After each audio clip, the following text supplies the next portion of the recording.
Einar Andri, nýr dagur með nýjum fyrirheitum og eftir að Portúgal vann Spán í gær þá er ennþá möguleikar í stöðinni að komast í undanúrslit.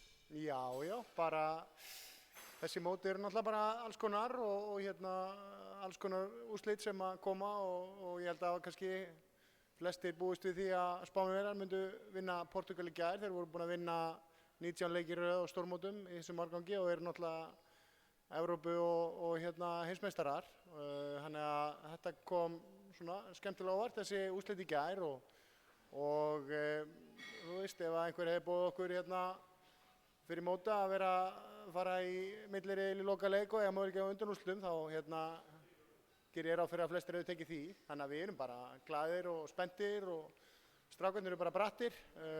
Auðvitað var þetta skellur í gær að tapa.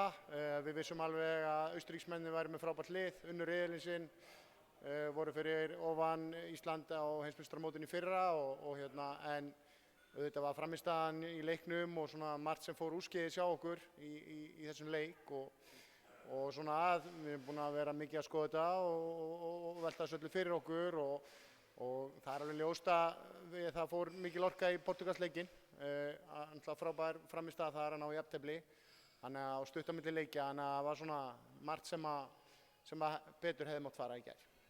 Það er náttúrulega bara að leggjast yfir Spánverjana og bara fara í þann leik af fullri alvöru þótt þið séu ef til vill óárennilegir.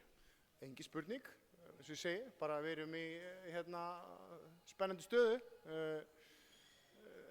Ég held að það gerir sér allir grein fyrir því hversu öflugir Spánverjarnir eru en ég er fullviss um það ef við eigum frábæra frammistöðu bara eins og á móti Portúgal að þá eigum við möguleika og það verður pressa á Spánverjunum. Þeir geta dottið úr leik sem er mikið áfall fyrir þá. Þannig að við bara sækjum núna í íslensku gildin og seljum okkur bara dýrt á morgun.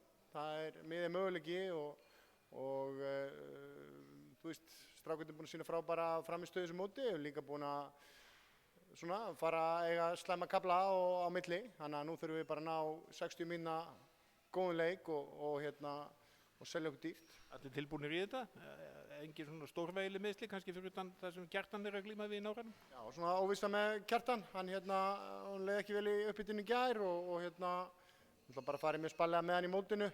Var í meiðslum í vetur og gekk mjög vel í undirbúning og kannski komið svona fengið örlitla verki og þannig að við tökum eðlilega bara enga sénsa með það.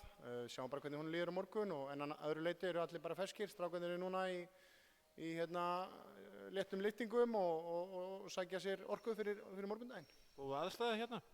Frábær aðstæða, bara virkilega vel að öllu staði, á frábæru hóteli og glæsileg höllin niður í Selja sem við erum að spila í núna. Við vorum náttúrulega að spila hérna í göngufæri fyrstu leikina sem var ákveðin munaður en virkilega góð upplifun að spila þessari stórkostlegu höll sem að íslensk lið hafa nú spilað í gegnum tíðina á þessum velli, þannig að við erum bara glaðir.